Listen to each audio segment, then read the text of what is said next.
Why do you say that, Father? You aren't afraid, are you? No, but I respect some of the superstitions of others. Often they are founded in fact.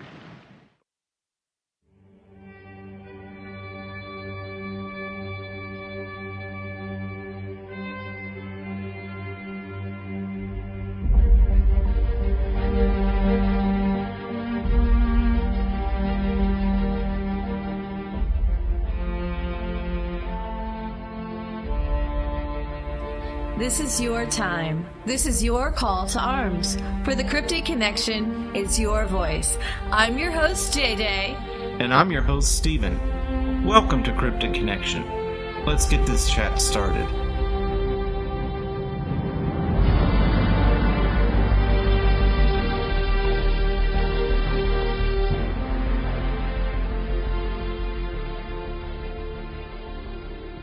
How are y'all doing tonight? With us is Ann Walls.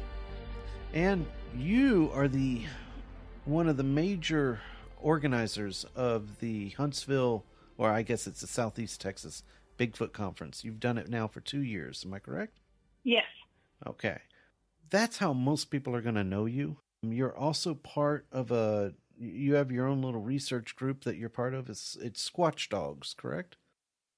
Yeah, that's correct. I would like to say, though, for the Southeast Texas Bigfoot Conference, that while Michelle and Russell Miller are the ones that really organize the conference, I do help them out a lot. Some of the organizing, I don't want to take any complete credit for certain. Oh, no. I didn't mean to imply that if I did and everything. Russell and Michelle are both on our hit list, so don't worry. We'll get to them eventually. Their time is coming. We are curious about how you are involved and started some of these nexuses or the origins of them. Well, I met Michelle and Russell a few years ago. We were actually out with the crew of Killing Bigfoot out at Yellow Dog Park. We just hit it off from there, and we didn't really talk a whole lot, but we talked now and then. And Russell called me up one night and said, "Hey, I want to run something past you. I was thinking about putting on a Bigfoot conference. What do you think?" And I said, "Man, I think that's a fantastic idea. We certainly needed one in this area. We've got the one up in Jefferson, Texas Bigfoot Conference, and, that's great for all those who live up north, but we really needed something down here, and really that's how I got involved with the conference." So you and Russell and Michelle are actually, you've not known each other that long then, only a couple of years? That's correct. You would never know. I know, we're together all the time. I was about to say, you and Michelle look like you're twins, practically, the way you're tied to the hip, it seems. We get that everywhere we go. I'll even have people come up to me and say, "Hey, where's your husband?" I'm like, "I don't know. Kenny's around here somewhere." And they're like, "Kenny? I'm talking about Russell." I'm like, "No, Russell's not my husband." But yeah, Michelle and I get confused all the time. Oh, my goodness. Alrighty, so you got asked up by Russell and to help out. Was it originally that you were going to be the MC and the master of ceremonies? No, originally another gentleman was going to be the MC, but for reasons I really don't want to go into, but he wasn't able to do the conference. And Russell called me up one day and said, "Hey, how do you feel about speaking in front of people?" And I said, "I don't have a problem with it. Why?" I thought he was going to ask me to maybe do a little presentation about God only knows what. He said, "How would you like to be the MC for the conference?" And obviously I didn't mind at all. Seems like you do it pretty professionally with public speaking. You have a good thank you. Stage appearance. I've never known you to be shy to say anything. Definitely not shy. I don't have that. never. I mean, I might be shy around you when I first meet you, but it's only because I'm sizing you up, and I like to mirror people.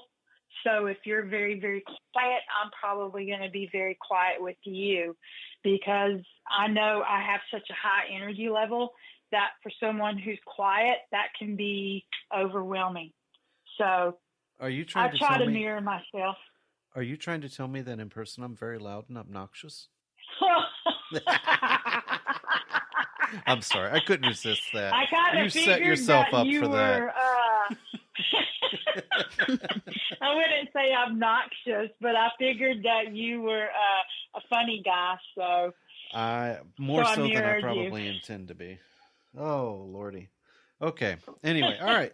So that's how you got started. Y'all have done 2 conferences now. Let's hear some dirt. Do you have any dirt on the conferences? I mean, you're kind of inside. Dirt from the conference. Yeah. Well, it can be clean dirt. Yeah, it so can to be speak. clean dirt. Anything unexpected or funny little stories or anything like that? I mean, Wow. I'm An having- oops moment. Honestly, Yeah, an oops moment. There you go. Because I don't remember any from them.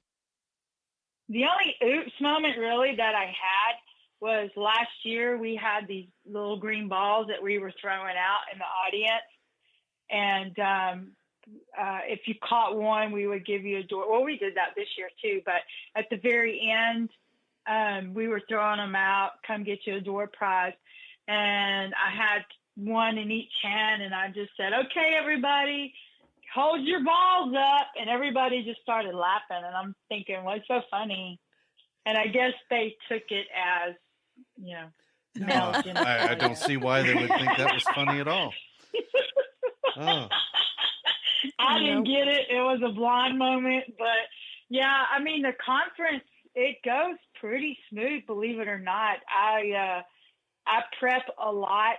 I have to keep it going. So if someone comes on at 2:00 and the person before them ends at, 5 minutes till, then I have 5 minutes to do what I need to do, but it runs pretty smooth. I don't think there's been an oops moment yet. I hope, it's going to come. I was about to say, I just jinxed you evidently for next year. I'm sorry. Golly, I hope not. Well, you ask about it, and there you go. Anyway, all right. So you met up with them during killing Bigfoot. Mm-hmm. I'm trying to remember how long ago that was. That was like 5 years ago, wasn't it? Was this just the crew of?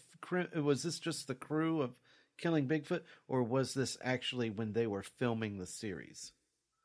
No, this was just the crew of killing Bigfoot. Okay, alrighty. So the show had already come and gone at that point. No, actually, the show had not aired. If I'm not mistaken, I'm terrible with timelines. I really am. I could have spent time with y'all last week and tell people it was last, 2 years ago. But I want to say yes. Actually, it was before it aired because M.K. Davis was there.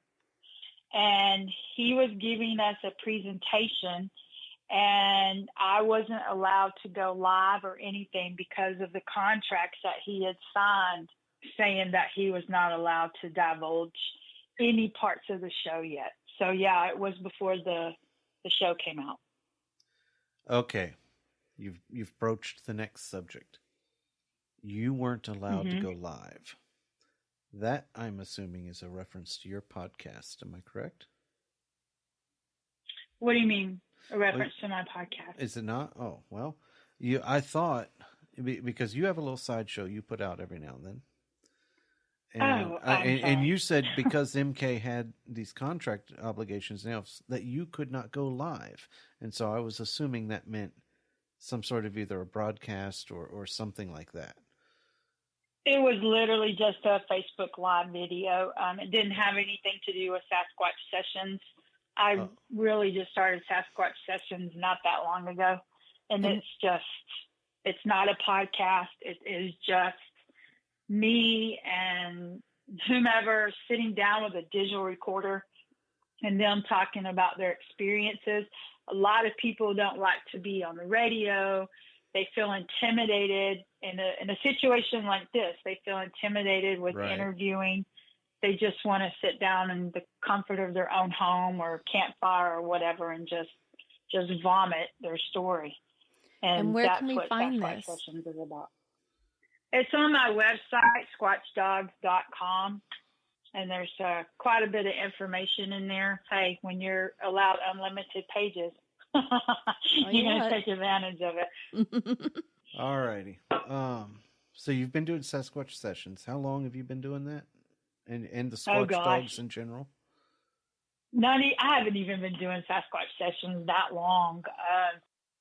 Now, Squatch Dogs itself was really originally intended to talk about what everybody else is doing, like watchdogs, right? Like Squatch Dogs. And we just kind of evolved from that. As you know, I've gotten into the research arena or Bigfooting arena, whatever you really want to call it.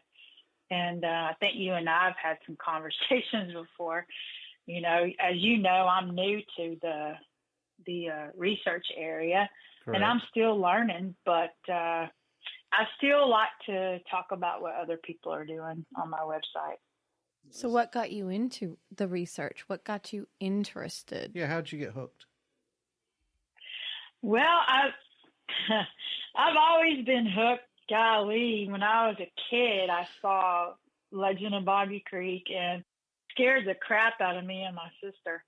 But I would have to say I moved to Huffman 11 years ago, and I was into Bigfoot, but not as much as I am now.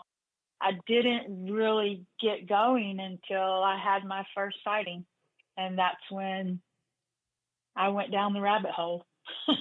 Are you willing to share the rabbit hole? We're not typically an encounter show here, but would you tell us a little bit of a peek about your encounter? Sure, I'll try and make it as short as I can because it spans over years. Before I had my encounter, there were a lot of things happening out here that I really didn't put two and two together. We used to live in an RV at the back part of the property, and the RV would shake at night, and I mean violently shake. Neighbors around us would have animals disappear, calving, or what do you call those, calf ropers. Across the street, they had a calf disappear. I've had a neighbor with 60 chickens and whatnot disappear. I mean, it's just all these things going on. But actually, my husband and I were working on the fence up front towards the road, and his parents used to live behind us on the back part of the property. And they were going down their driveway, and I waved to them as they went by. And I'm watching them go down the driveway, and I'm facing the back part of the property. My husband's facing the road. So I'm holding up this 12-foot board while he screws it in. And I saw something running from behind their house. And it was, I just registered it in my mind as very tall. It was all black from head to toe, all black, but very, very skinny. But what struck me the most is how fast it was and that it had jumped over my neighbor's brush pile, big old brush pile too. How tall was that brush pile? Oh my God, that brush pile was probably a good, golly, I'm 5 feet tall. I'm 5'3", so may have been as tall as me, maybe a little taller. Goodness. Yeah, and it was just so fluid in the way that it did it. And I didn't know what to say, so I said, oh my gosh, I just saw someone coming from your mom and dad's property. And I said someone because I didn't know what to say. And then he turned around and he looked, and we watched the wood line, and I didn't see anything. He didn't see anything. So we went back to work, and probably 2 minutes later, he's walking across the yard with a 12-foot board, and I'm laughing at him because his board's bouncing up and down, and he's a goofball. So I'm laughing, and then all of a sudden it comes back, and it runs back behind the house again, and I pointed and I screamed, "There it is, there it is." And this time I said, "There it is." So I noticed, the first time I said someone, but this time I said it, and I didn't really know what to think. After that, we were in a drought at that time, and we were the next day outside. It was at nighttime. We had a little fire pit. We love to have fires around here, and we had a little fire pit, and here comes this thing walking down the road. That's when he saw it. He actually chased it, and I'm yelling at him the whole time, "Get back here. What are you doing, you crazy person?" And we thought maybe it was my neighbor's kid who was like 6 foot at the time. And he went and knocked on the door, and they were all having dinner. And he said, "Well, something just ran in between your house and your neighbor's house." And he went out looking, and he didn't find anything. But besides my encounter, I have 9 reports on my street alone. So we've been getting a lot of reports, and everyone's describing the exact same thing: tall, black, skinny. Intriguing. So validation. Yeah. Validation is, I think, 80% of it. I know you. Oh, have it totally is. It's a confirmation. And sometimes you get these stories that you don't expect. When I was promoting the conference last year on some of these for sale pages, this lady just came out and said, "Hey, my husband and my kids were out here at Lake Houston, and they saw something, and they said it was tall, and it was all black, and it was skinny, and it was walking through the mud, this big mud all the way up to its knees with no problems at all." And this is right after the drought. So the lake had receded quite a bit, and that's why they were down there, to see how far the lake receded. And when she says to me, tall and black and skinny, then I go, "Oh, crap. This really does exist." Oh, no. Didn't want to hear that. You don't want to admit it. How long ago was that, you think? My sighting was in 2011. The very first thing that ever happened with the RV shaking the way that it did, and other things, we found a deer head in our yard, big old deer head too. So that's something you don't see. I don't know what could have drugged that up, but it was just weird. That was all happening in 2009. Do you go out on any expeditions or field study? I used to around here. A friend of mine, he has 80 acres behind us, and he used to let me go out there all the time.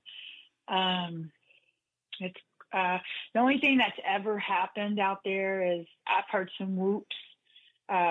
Shelly Covington, Montana was with me at the time. We weren't recording, unfortunately, because we had just pulled up. And so we heard a whoop in the creek bed, and then I heard a whoop in the wood line right back, and she didn't hear that one. But I used to go out all the time, but they have completely torn down all the woods around here.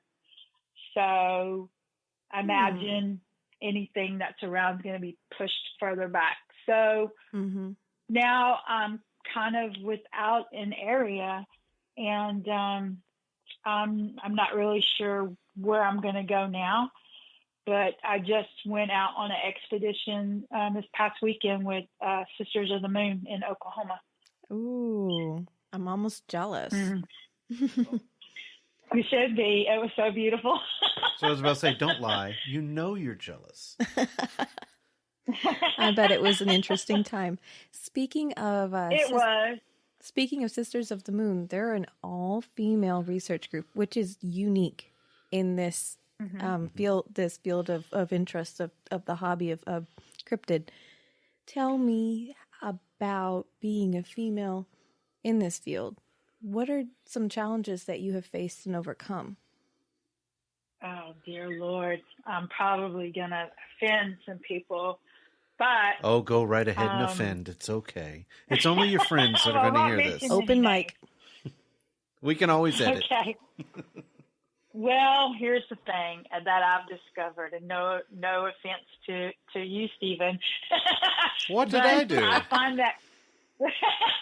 It's a male thing. I can hear it now. Name. I'm not mentioning you. I'm just saying there have been others that, I don't know, I just feel like sometimes men think that we don't know anything or we don't know what we're talking about or anything you can do, I can do better kind of thing. Mm-hmm. And I really feel that way. Now, I will say for Stephen, you're definitely a different case because all you've ever tried to do was help me, instead of criticizing. But now a lot of people can think that is just as patronizing, and I don't intend to do anything like that. Honestly, I never thought of any of this because, you're just you, and I don't think of it. I've never been one to really kowtow to girls.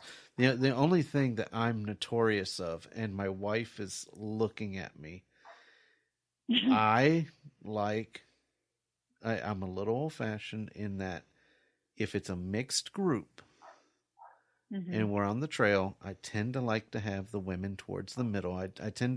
I guess what it is on a hike or something. On a hike or a night hike or something like that, I tend to not want, especially someone bringing up the rear. I'd rather it be a guy bringing up the rear than a girl, and I admit it's probably a little chauvinistic of me because it's purely the missing 411 thing of the person in line that's last is the most likely to get snatched.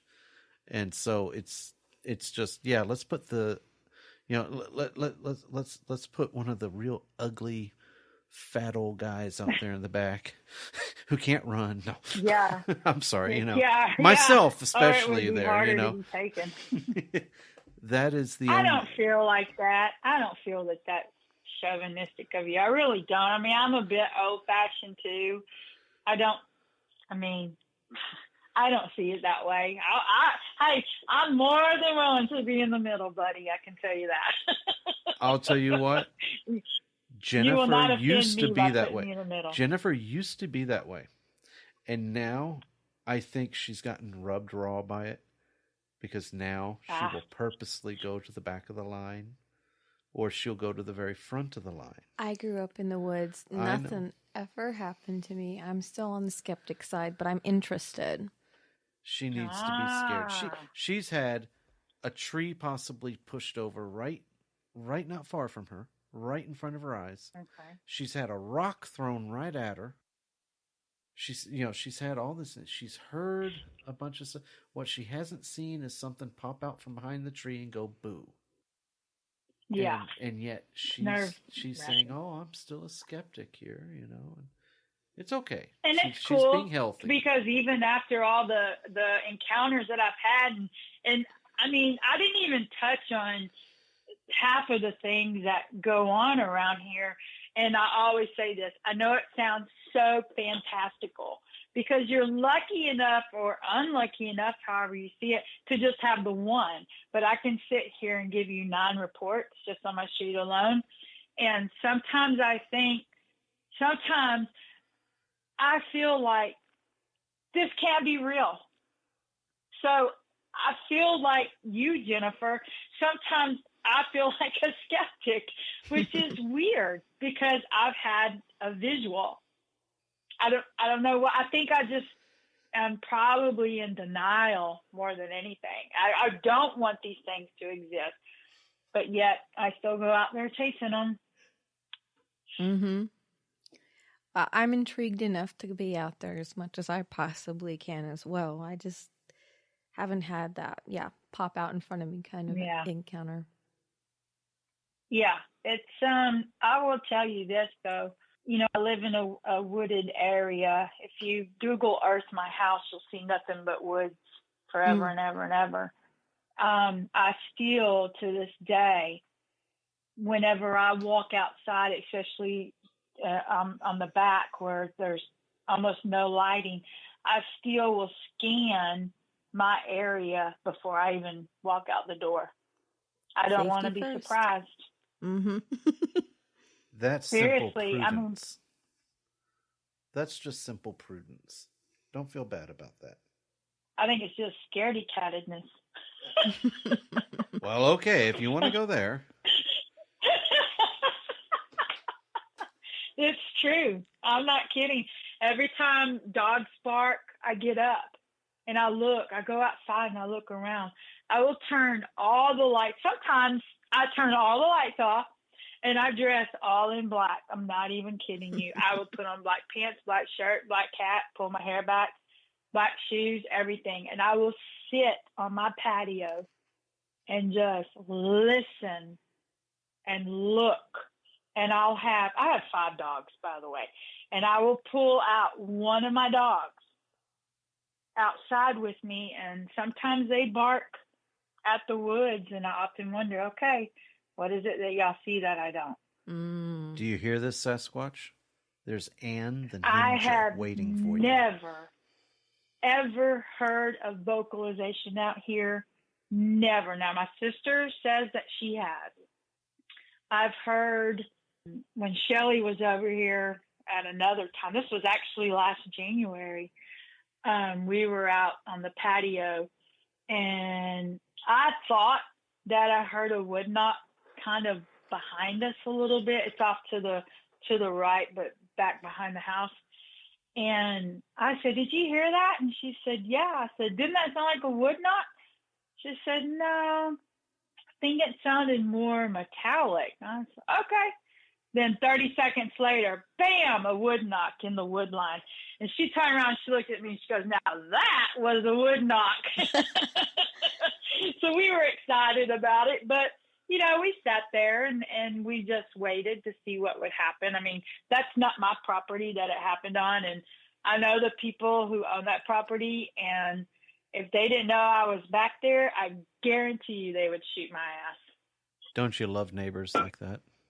I do love my neighbors, actually, because we're all heavily armed. One of them is a Harris County deputy.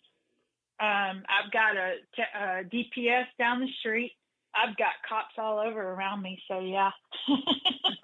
And you have cops who are giving you sighting reports, am I correct? Or no? No. Oh. Unfortunately. They're not the ones. Yeah. No, they're not talking. It's the crackhead across the street and down 2 houses or whatever. Is that it? The crackhead down the street? You don't get the joke. I'm going to have to edit that out now. Yeah, I don't get it. Never mind. Got to edit that one out. I think she's having fun with me on that. Of course she is. No, I really don't know what that means. Oh, my goodness. I was talking about, well, you've got the cops on your street, and they're not giving you any reports. But you said you had 9 reports, and I was like, well, if it's not the cops, then it's obviously the drug dealer and meth head and those kinds of people on the other side of the street that must be giving you the reports. That was the joke. Well, okay. I'm gonna have to edit that out now. Yeah. Oh my gosh. Oh. Ann. Anyway. I'll get it. It's okay. Okay. After that joke flopped. Let's see here. Have you all already started planning on the next conference? Yes. And I'm not at liberty to say what's going on. Oh, I wasn't going to ask what was going on. I was just honestly just curious how far in advance, because I figured it had to be fairly far in advance, but how long it takes to set something like that up. It does. And Michelle and Russell are always the ones that get They get all the ball people, rolling. the speakers. Yeah. But they always say after the conference, they call it the C word. We will not say the C word for 1 month. And that was true last year, but this year, I'm telling you, Russell was on it. Like probably the day after the conference, he started already saying, well, what about this person? And what about that person? And, ooh, what if we do this? Ooh, I know what we're going to do Friday night now. What do you think about that? I was like, man, that's a fantastic idea. Let's do it. So they're already plotting and planning. Well, this last conference was an incredible experience. It was my first conference in that area. Yeah, your first Huntsville conference. It was my first Huntsville conference, and I'll tell you what, I can't wait for the next one. So if people are listening and curious about going, I definitely lurk around the web and see what's going on about that. I think that's Jennifer's way of saying she'll be there and signing autographs. No, I will not. Hey, I signed 2 autographs. I was like, really? Cool. Isn't it awesome when someone asks you for your autograph and it's not a legal thing? You're like, where's my lawyer? No, it was a little girl. She had a poster, and I'm on the poster, and so she wanted everybody to sign it. I just thought it's so cute, but it was just kids. Yeah, but you know what? That rocks. That's the whole reason to do stuff and everything else is you get a little kid and and they're just having the time of their life, and they have no idea that we're just all such schmucks. I bet it was the little girl that kept coming up to me asking for another balloon. I swear that girl changed her outfit every single time, put her hair up, put a mustache on. Yeah, you did. I lost my balloon. Oh no, my brother needs a balloon. My cousin over here needs a balloon. You gave the same little girl about 8 balloons. I remember that. It's okay. Oh my goodness. We did not run out of helium, so it was okay. No, we didn't, and she was sweet. Well, I'd do anything not for to those interview kids. y'all, but Researchers Row was a new addition to the conference. So, I mean, really, how did y'all feel that went? Actually, it didn't go so bad. We consistently had a small trickle of people, is the best way I could say it. It wasn't like the vendors. It wasn't back there in the vendor room. Right. They obviously, they got a heavy traffic pretty much throughout the entire thing. We probably got a little less than a quarter of what they did coming through here. People tended to stop by us, I think, on their way back from the vendors row and going towards their chairs. We had that, and then people in the chairs, they would get up and walk around a little bit between speakers and things like that. But it wasn't often that we actually had no one. Not after about the second presentation. We usually had somebody at the table. We could have used 2 more of us. A clone copy of each, probably. Oh, wow. We probably could. And we also had, that was the first time we had run any kind of a booth thing ourselves. Yeah, both of us are very inexperienced in that realm. That definitely taught us a lot of lessons about what we're going to have to do next year. Because we're going to be back next year if we don't wear out our welcome. And we're probably going to try to do it also, go ahead and do it at the Texas conference this year in Jefferson. Well, Squatch Dogs will have a booth too, so we'll be right there with you. We'll make sure we bring popcorn to throw at you. Oh, dear Lord. Hey, I have a curtain around me, so you have to throw it over it. This can be done. Oh, yeah. Anyway, Jennifer's aching to continue her little tradition here. She's got a few questions for you. Okay. I have a little session called the Quick Cryptid Connection Query. Someday you're going to be able to say that. The Quick Cryptid Connection Query. Okay.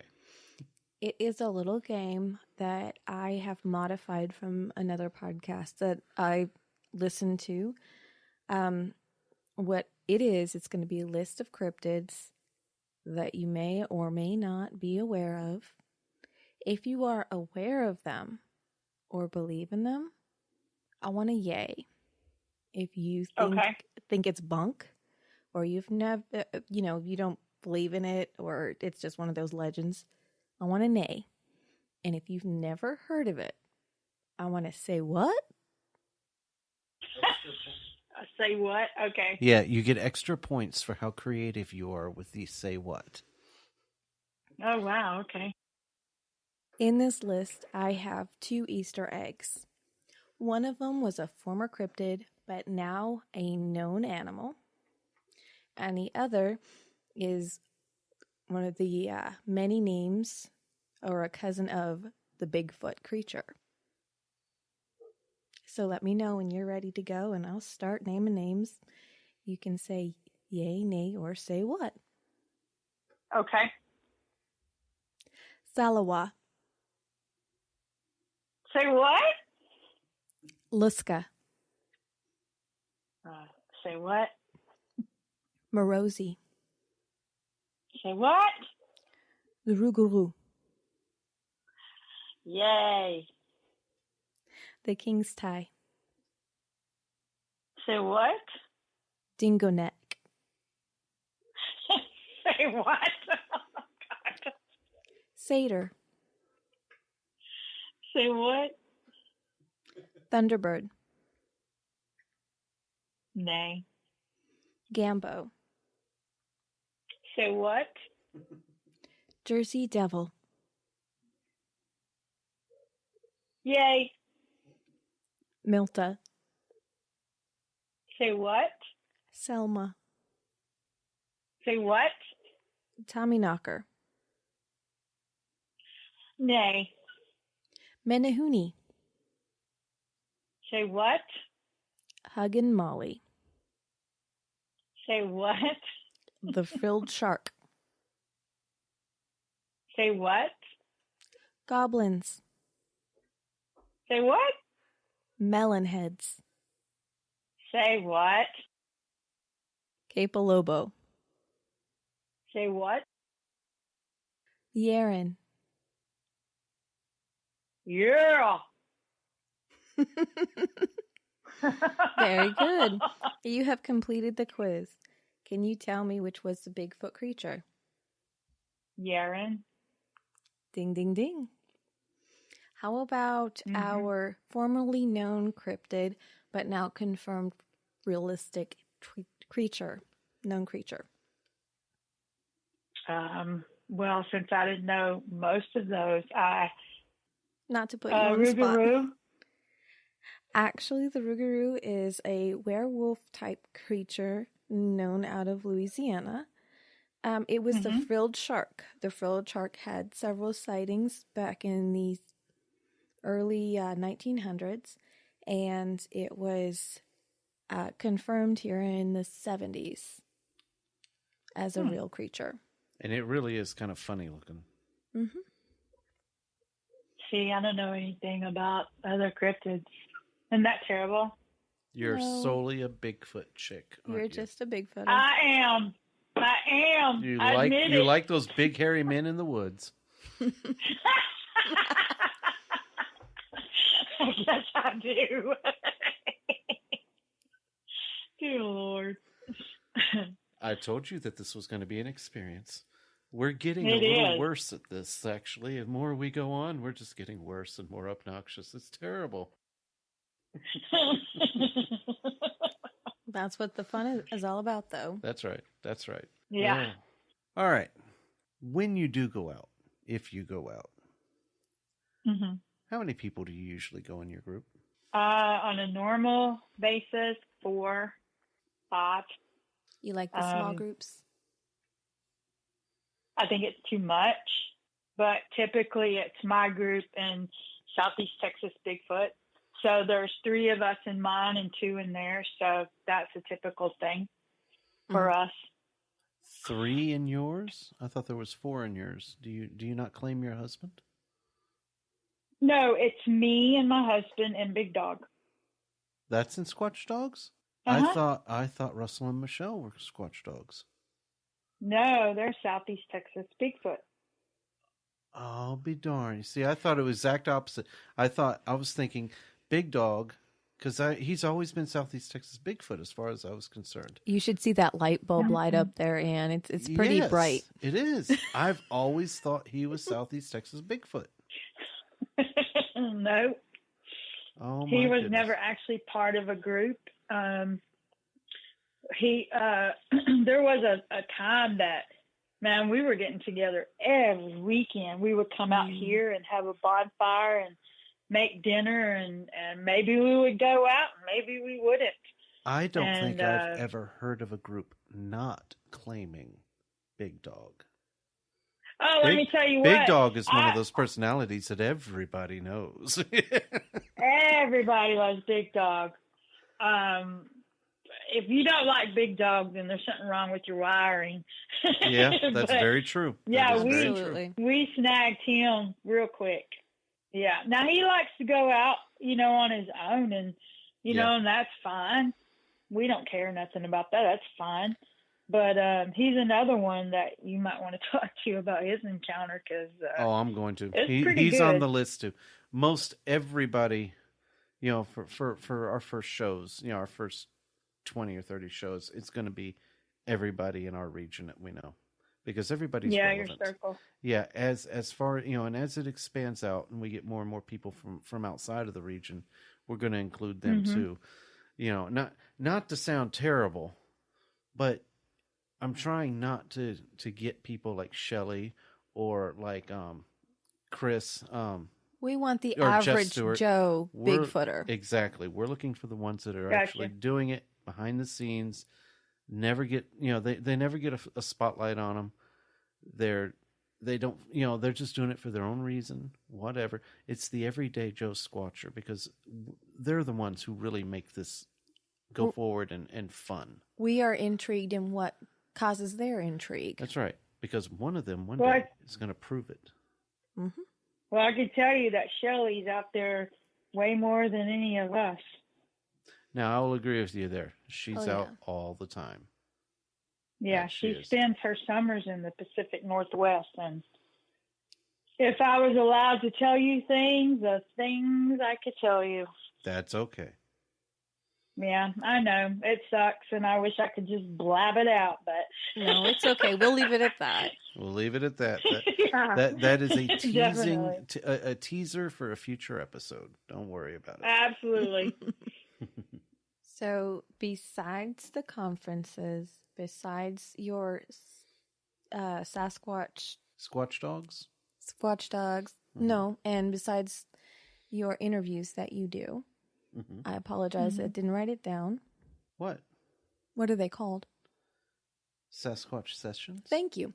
It's okay. So it's revenge for Chris James. So, Ann, besides your conferences, besides your Sasquatch sessions, and besides the Squatch dogs, and can you say anything else that you're involved in? What other fingers do you have? Yeah. Well, as y'all know, there's Footstock. Okay. See, I didn't know if we were going to talk about that publicly or not. Oh, I'm sorry. That's what I was trying to feel out. Yeah. We should have asked you if we could talk about that. Of course you can. No problem at all. Well, I didn't know how much of a secret it was. It just makes people jealous is all. This is true. Tell everyone about Footstock. Well, Footstock was, it's a funny story. It is fashioned after Todd Neese's Beachfoot. Have you heard of Beachfoot? Oh, yes. Okay. Well, as you know, it is invite only. It's up in, I guess, Oregon. And I really didn't know anything about it until last year. It was in the spring, early spring, and Michelle and Russell were invited, and I'm like, well, what is Beachfoot? I don't even know what this means. And so they told me about it, and I thought, wow, that's really cool. And so I didn't think much about it, but Michelle and I were in the back of a pickup truck in my driveway because the previous 2 weekends, my neighbor across the street had reported seeing something walking down their driveway. So we were staking the area out, and amazingly, we were being quiet. And I don't know, I guess I was thinking about Beachfoot, and I just turned around and I said, why do I have to be invited to anything? Why why do I have to drive 4 days to Oregon? And, I kind of was like, why don't we have that here? I know maybe eventually we can be as good as Beachfoot, but this is only our second year, coming into our second year. And so I told Michelle, why shouldn't we do this? And she agreed. And we decided to do it together. And so we didn't really say anything much about it after that. And then I talked to Kenny and I said, I really want to do this. So let's come up with a name. And he said Footstock.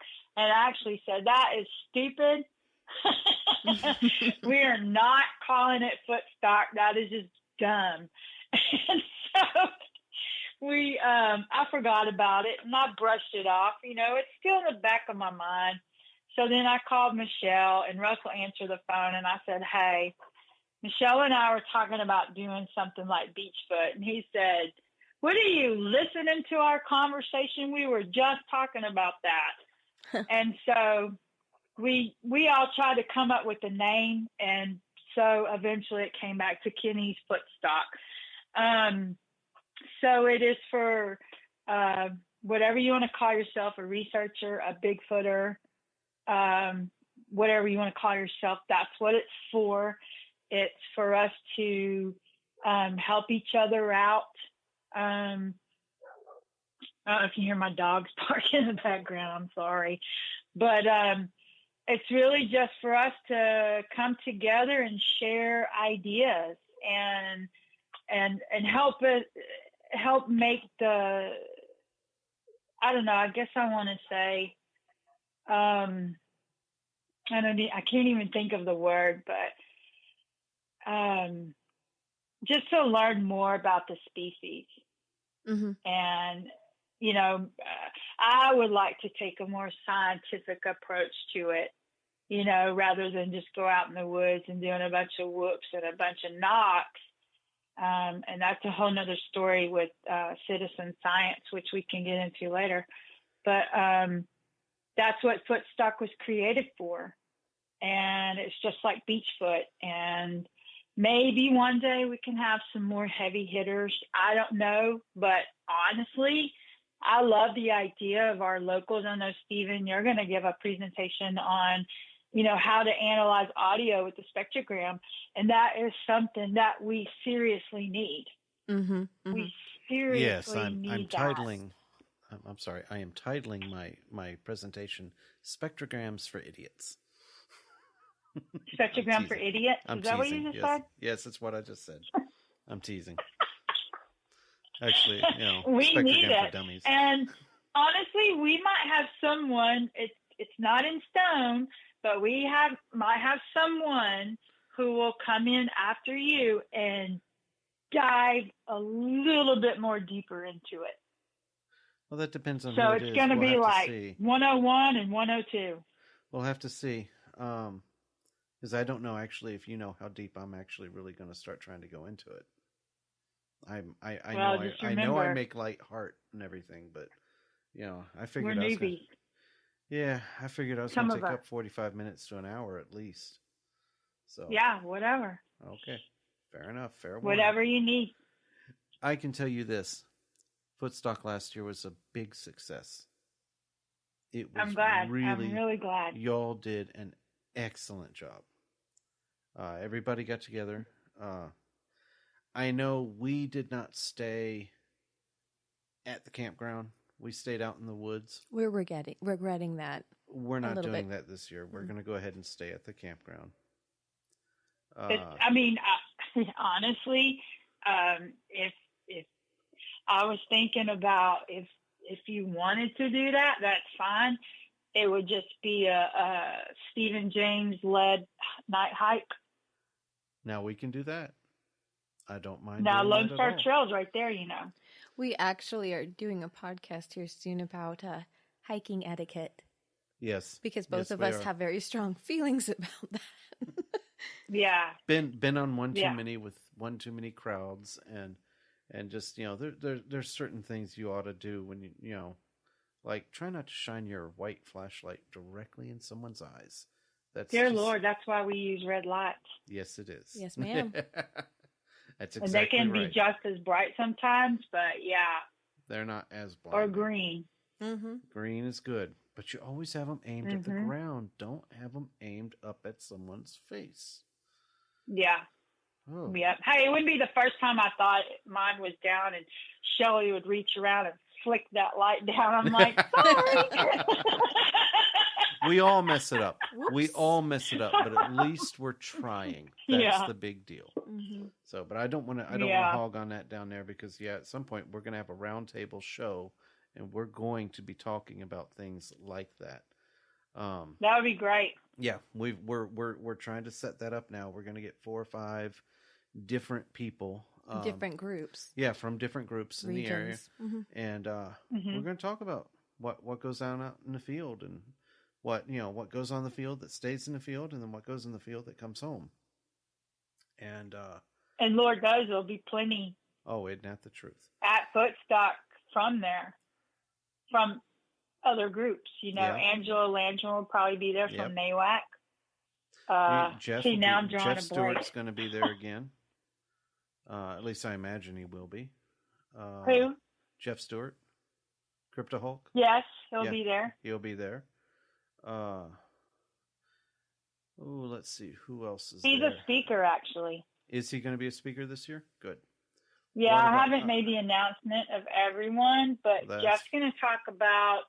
I think it's called The Evolution of Bigfoot in the Movies and the effect that it has on sightings. Now that is very relevant. Fascinating. That I have been after that very topic for probably the last 5 years. Wow. And I have I've had a unique look at it because anyone who's familiar with my history knows that I had started all of this back in the 90s. But then around 2000, I moved to Texas and I put it on hold. We had life happen. We had a sick child born and everything. And so I went 15, 16 years out of it. And when I came back in, I got back in because I heard Sasquatch Chronicles. And I heard I heard all this Texas stuff going on. And Bigfoot doesn't go in Texas. Yes, it does. There's just a bunch of meth heads that are seeing him. Exactly. Yeah, that's it. That's what it seemed like at the time. Yeah, that's what it seemed like. So he comes to me and he tells me about this show, and so I start listening. I'm like, I have a slight background where my father and my brother were interested in the topic, but it never resonated on me until we started listening podcasts together. And it drew me in. Yeah, that's how she kind of got suckered in, was she saw my interest. But anyway, when I came back to it, I noticed all of these different details, things like that were out now that were not necessarily there or talked about in the mid to late 90s. Oh, little things like eye shine. Yeah. All, animals going on all fours. I hate their speed. There's, I had a road crossing sighting in front of me that I would never admit was a sighting, and I part of me still doesn't necessarily want to, only because what I saw moved. It was in the corner of my eye, and I glanced around and looked directly at it as it was going across the road, but it was doing so fast that I figured I can't trust what I saw. I know what my impression was. I know what I saw. But it just can't be right. And the reason it couldn't be right was because of how large, but how fast it was. And, I mean, that thing was flying. It had leaped across the road. Mm-hmm. So I had always held that back and never really gave it any credence. And then over the years now, I've talked to more and more people and had them compare, okay, we saw it running this fast, or we saw one doing this or that. And they'll describe, I had one person that said that it was kind of like when you have a car driving down the street and their headlights are shining through your windows, and so you see the shadows and the light on the opposite wall. And you see how fast that shadow kind of goes, if the car is doing like 35. It's almost like that fast. And I can see that. I can see that as an accurate description of what I had leap across. And so I'm almost certain that, well, I think that might have actually been a legitimate thing. I'm not going to be 100%. I didn't see it clear enough to be 100%. Oh yeah, I'm a believer kind of a thing. But, that's the thing. But that is something that has changed. That is different than what we had before. And now, before Sasquatch Chronicles. Yeah. Well, yeah, before. Yeah, exactly. And now we've got 4 or 5 different types, possibly. We have Dogman. Oh my goodness! Don't even get me started on Dogman. Dogman is still, a lot of people, honestly, they have a very hard time with the whole concept of Dogman. I do not know where to stand. I do. You have a hard time with it, or I really do. You do. You see, but I've known like 2 people that actually seem pretty reasonable, pretty level-headed, but swear they've seen a Dogman. So, are they level-headed? Are they reasonable? And just psychopathic liars? Or did they make a mistake? Or are they telling the truth? Or is it the Bigfoot with the snout? I don't think they're psychopaths, but what if it's misidentification? I mean, you were talking it's often just now about... Well, yeah. And you're right about that. And I'm sorry, I should have pointed that out more. Misidentification is a good chunk of a lot of it, I think. 60%. Yeah, it's probably 50 or 60. Who knows? I got into a real argument one day with someone on Sasquatch forums. I'm not going to mention who, because he's also a member of Cryptid Connection, but okay. He took offense because the discussion came up about, well, how many people are telling the truth? How many are misidentification? And then how many are outright just making things up? Yeah. And I told him, I said, well, just to be safe, as a conservative figure, I figure 60% are probably fictitious. Then 60? 50 to 60 is where I want to go. I'd say just a little over half. And then 25 is going to be misidentification. Mm-hmm. And then the last, say 15 or whatever it is remainder, they're going to be solid. And I realize that's probably harsh, and it's probably not that high. But I think the internet has really brought a lot of people forward that, quite honestly, absolutely, they want the attention, they want their limelight. Oh, definitely. And you can't. There's a lot of people that want the attention. I mean, I've been sent out for, Craig runs TBRC. Yeah, right. And he sent me out for a witness interview. And I honestly felt like she just wanted the attention. And all you just really have to do is just let them tell their story. That's right. Let them say it. Just listen to them. Yeah. I had an interview like that. We had one, here. Yeah, it sounded great until we got out to the site and they were explaining it. And I realized the way you explained it, there's absolutely no way that could have happened here. And as they were there, because they had already explained it once over the phone, but at the site, you just see them adapt it to fit the situation. And and you mean the terrain? Yeah, the terrain and everything else. It just the a little bit of detail. Something. If someone says, "Well, I thought it was 20 feet, but now that I'm here, I'm going to say it was more like 30." I can grant them that. That's totally human. I can even see getting something like the phase of the moon wrong. I can see that, but I can't see you mistaking 50 yards for 250 yards, or something like that. Yeah. And so, that's the thing. And you have to smile and you have to let them go on, because you realize there's a reason that they called. There's a reason they're doing this. And you be their friend. You be nice to them. Mm-hmm. But they go in that pile, Yeah, this one lady, she had said it was on the side of the road and it was dead. And she said it was in a fetal position. and that the top of its head was just touching the grassy area, and its feet was touching the white line on the shoulder. And so, Big Dog was with me, and I said, well, how tall would you say, in the fetal position, how tall would you say that was?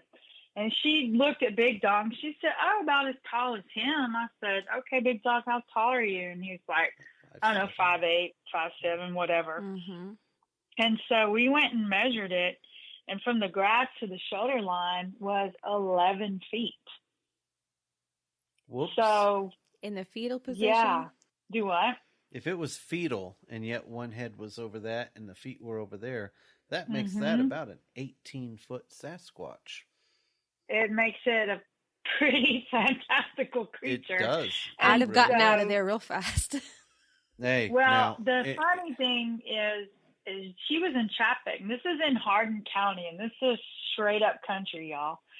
This is a big ticket area.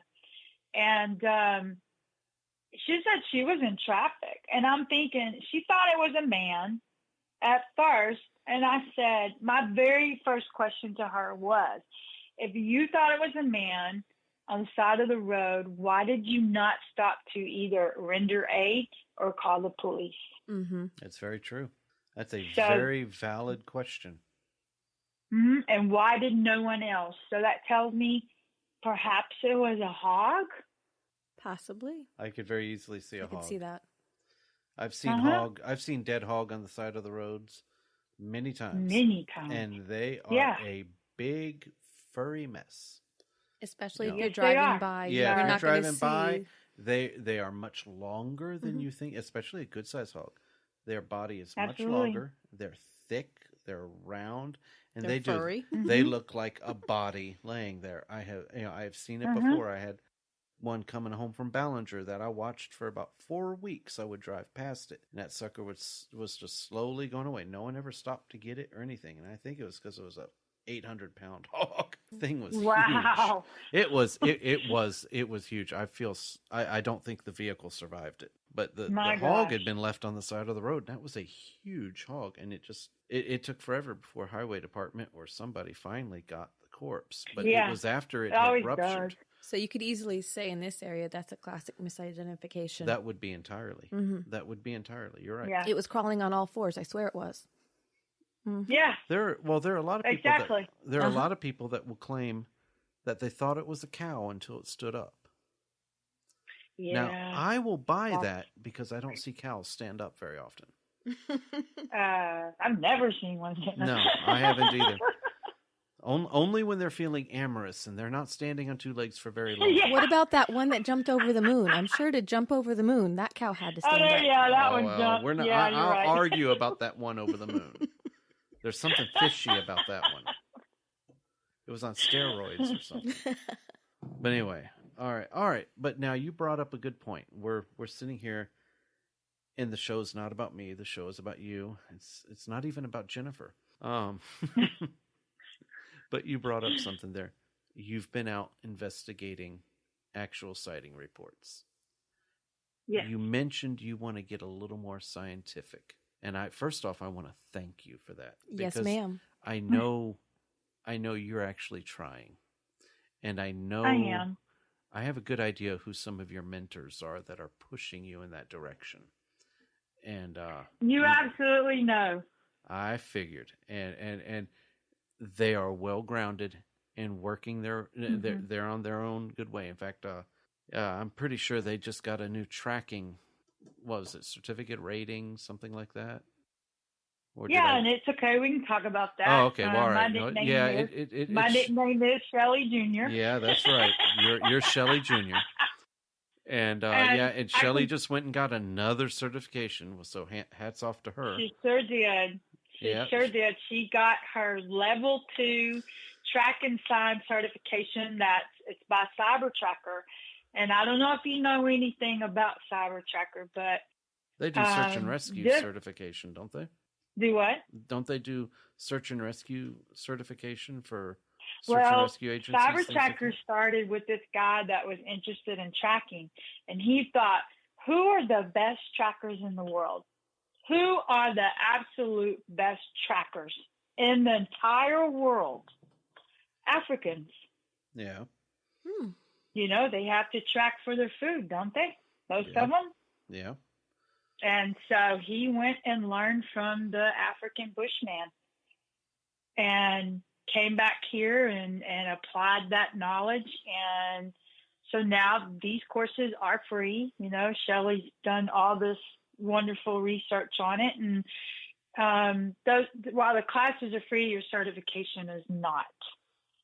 Okay. And so you can take the classes, but you have to pay for the test. Am I right? That's correct. And it's probably, I think it's about $400 or so. Oh, that's actually a lot cheaper than I thought. It's a 2-day test. And I'm serious. When I made my Facebook post about I've learned more about caterpillar poop and otter crap than I wanted to know, it's true. You have to know. It says track and sign. So you've got to know the signs of all of these animals, and she can tell you what caterpillar poop looks like. That's awesome. That is awesome.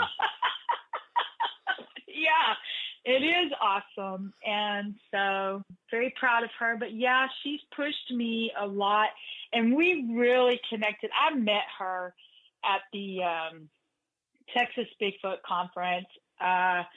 It was very brief. She was telling me about this particular person that I can't mention. She was like, don't believe this person, blah, blah, blah, blah, blah. And I went, okay. And I didn't even know who Shelley was. And then we didn't really connect until the next year. We hung out a little bit more, and we got to know each other. And when she saw that I was more interested in what she was doing than what everybody else was doing, that's kind of when we hit it off.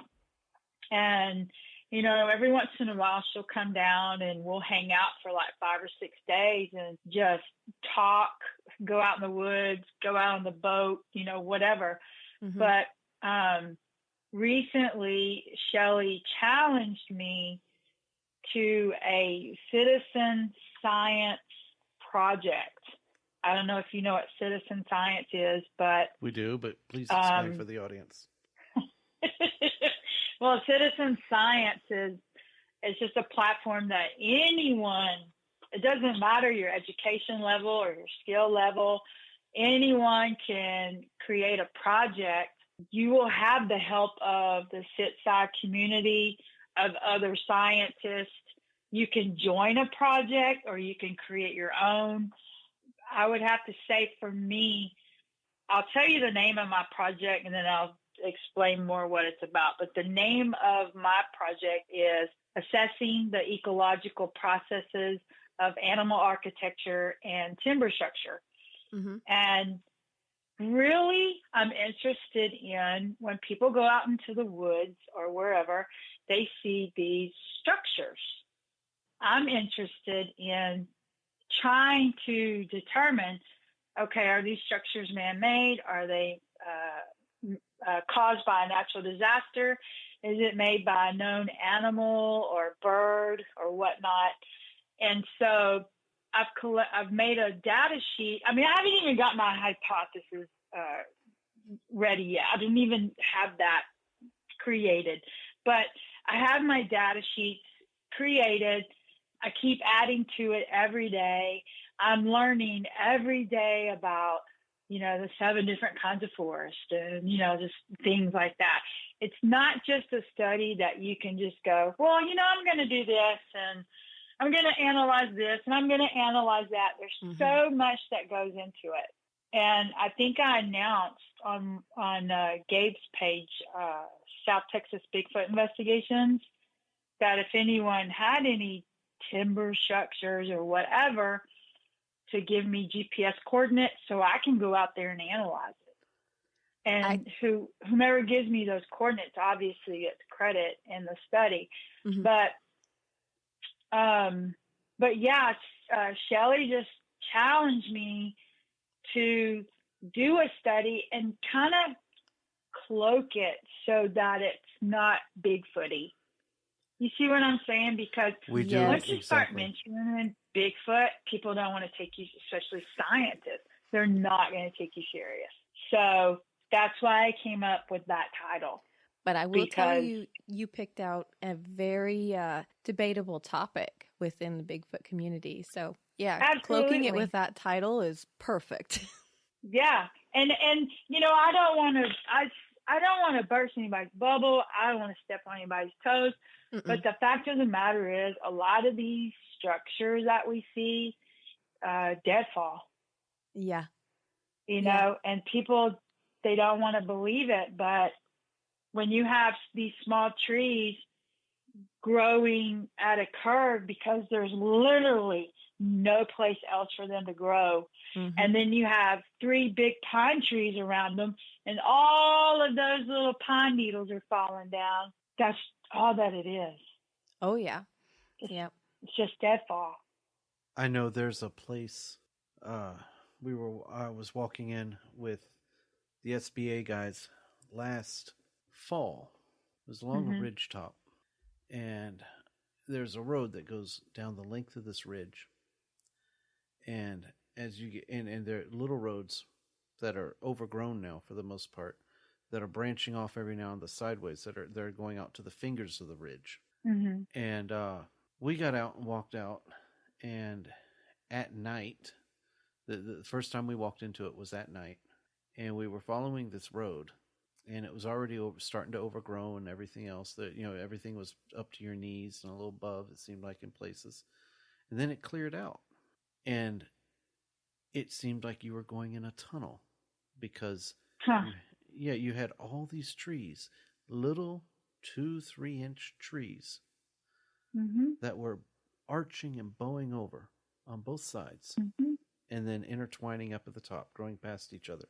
And it formed this perfect tunnel. And it was really weird at night. And then we went back the next day. And what was even weirder, and I didn't cue in immediately on this, was there was a bunch of deadfall across the road, and all of these logs were parallel. They were all going across the road, and there was probably like 16 to 20 of them. They were within maybe 30 or 40 feet, a 50-foot stretch and everything, but they all paralleled each other across the road. Yeah. Nothing else. And at night, I was thinking, you know, that's kind of weird. You know, I want to take a look at this. Come back the next day, the trees are bowed over because that's the only place they can get their sun. Because of the larger trees that are farther up, they've their canopies have gone over and extended. So the trees are arching over to get to the sunlight that is available. And the trees, the dead trees that are parallel across the road are simply the ones that have died and fallen over. And it's, you know, they were already leaning that way, and they snapped. And once they fall down for whatever reason, it could be disease, it could be, it could be wind, who knows? But once they come down, the weight is taken off of them, so they straighten out for the most part. And so they don't look like the bowed trees that were above you, but that's what they were. But it wasn't until I saw it in daylight, and I saw it in the second time. And quite honestly, it wasn't until Brian Hewlin said something that it dawned on me, and I realized, you know what? That's exactly what this is. And exactly. So, and that's kind of the thing is, we really, as a community, should be looking at it as Bigfoot is the very last thing that we should be thinking. Absolutely. Entirely. The very last thing. And, we just had an instance in the field this past weekend, and it was just a question that I posed only because I don't know the answer to it. But we were on a trail, and Michelle and Patty kind of went off trail a little bit. And Michelle finds what looks like a footprint. And so she cast it, and we measured it, and, we did everything that we're supposed to. And then up on the little hill, it looked like another print.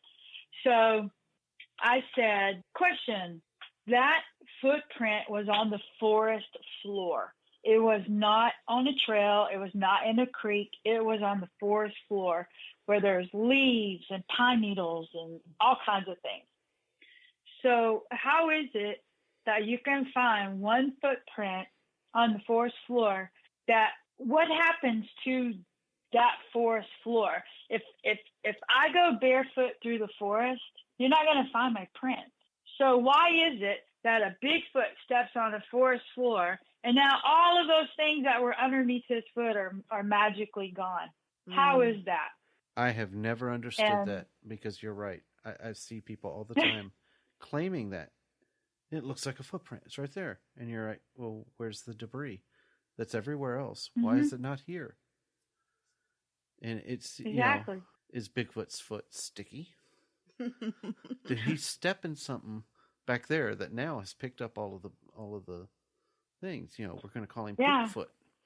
I don't get it, because you're right. And we have theorized before that maybe the only way effectively to look for prints, if you have very good reason to suspect that they are there, is with a leaf blower. You get a low powered leaf blower and you just try to gently blow the debris away to see if you actually can have prints there or not, because most of the time you can't ever tell if they are under the leaf litter. They might be there. Yeah, they might be there and it might not.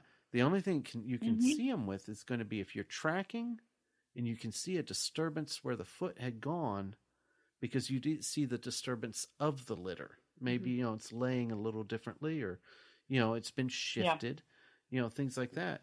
And you helped Shelley enough to know that, I'm assuming you know what I'm talking about by that.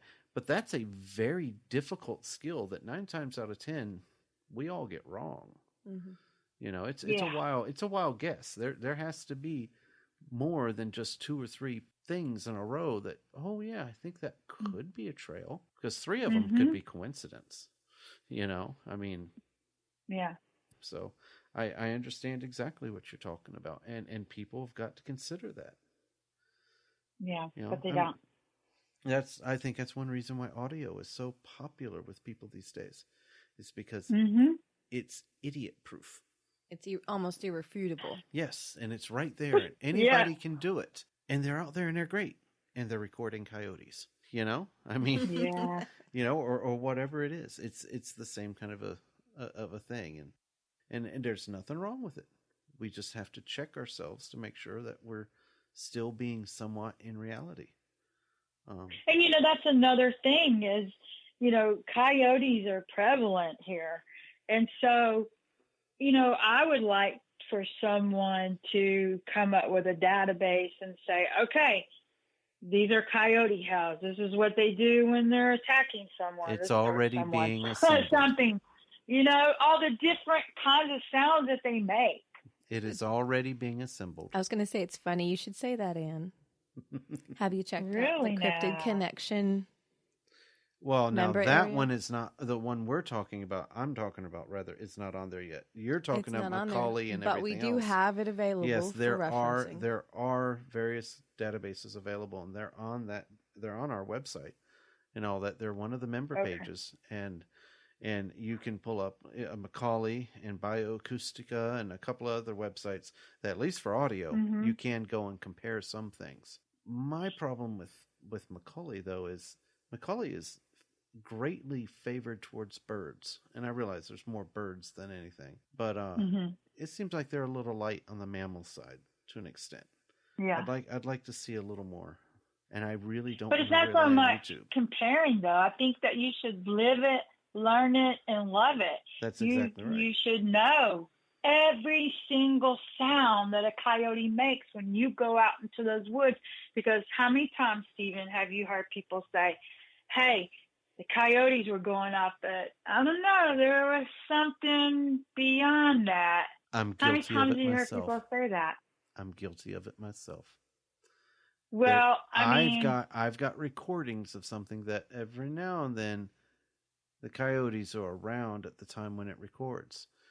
My only defense on that is first off, it doesn't look like coyote on the spectrograph, or spectrogram, but also I've recorded it without coyotes, And since we've caught it but you without recognize coyotes, it. well, I kind of recognize it, but it's only because it's 2 or 3 years that I've really started looking at spectrograms that I've started to see a pattern. Yeah. You know, and in fact, we just had a big breakthrough. Well, not a big breakthrough, but we put A and B together with a recording we did in Oklahoma not very long ago.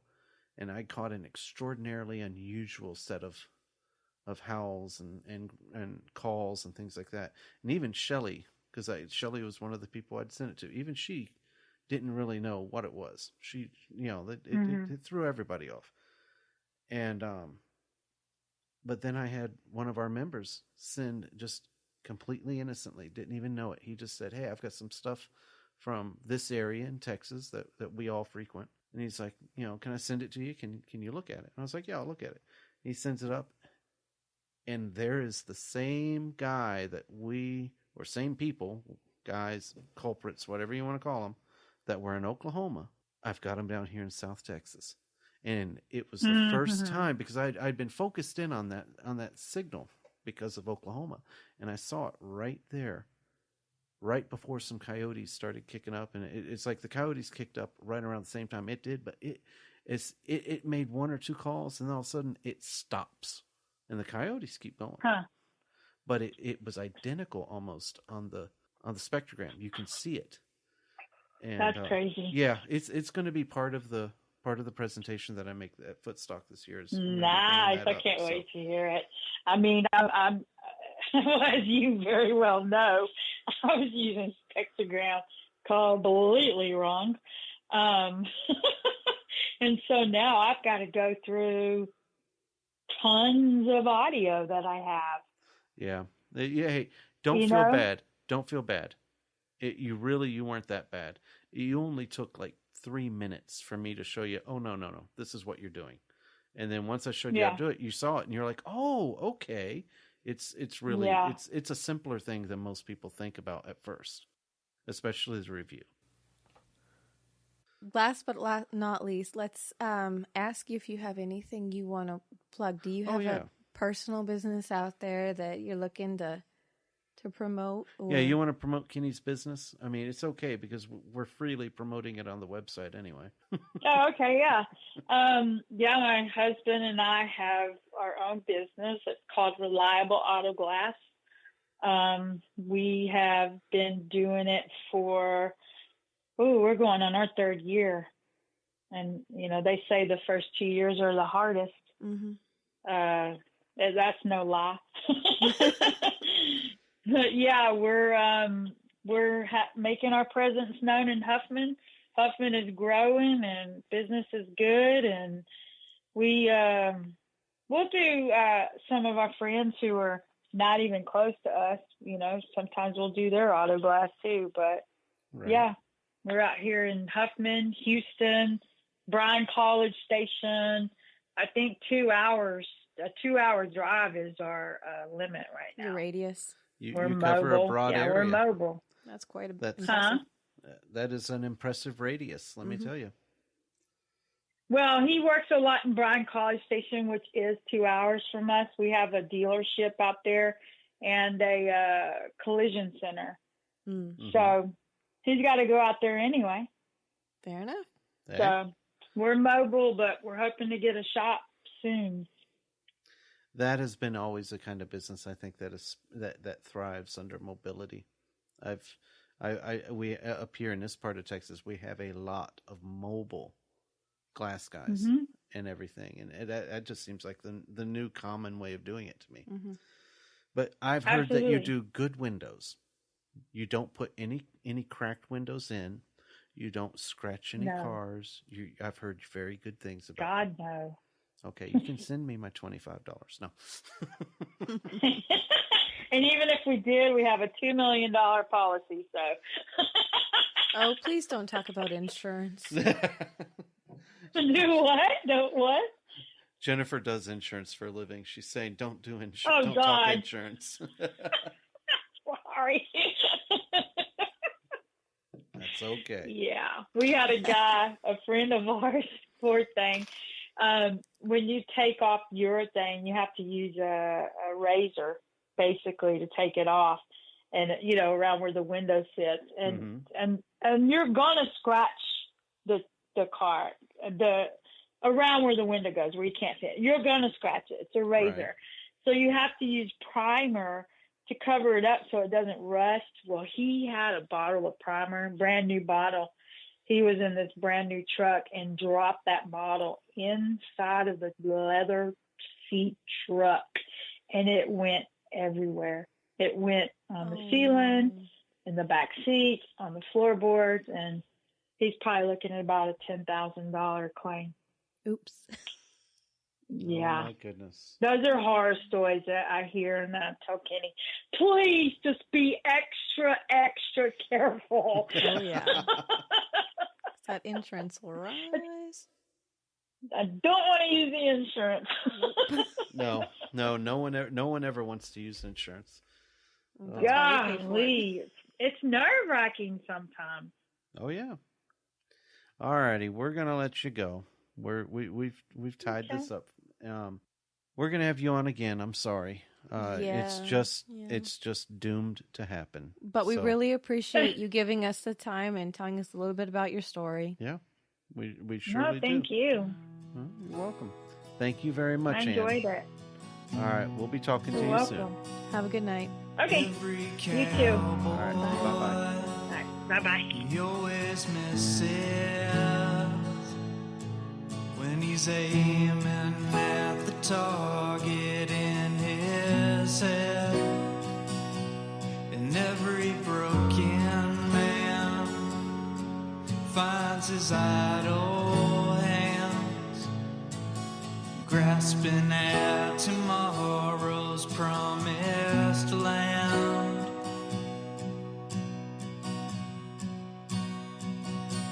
And I've been thinking about running, and I'll get out on the town just for myself. And that's when I saw her, and she looked right through me.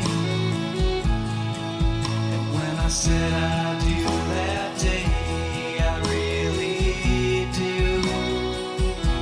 'Cause every cowboy, he always misses his shot when he's aiming at the target in his head.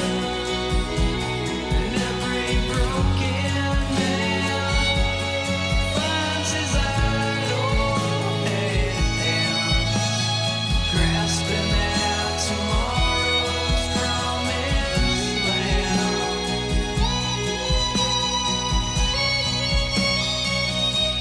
And I've been thinking about riding, and when I get the first draft back with no red ink, but I've been thinking to do my best work. Yeah, I've gotta leave this town to find my way. And when that plane touched down on that island town, I knew that my life's work was in their hands. So I started digging for wells of water, and I'm a hero in their eyes. It's clear to see. 'Cause every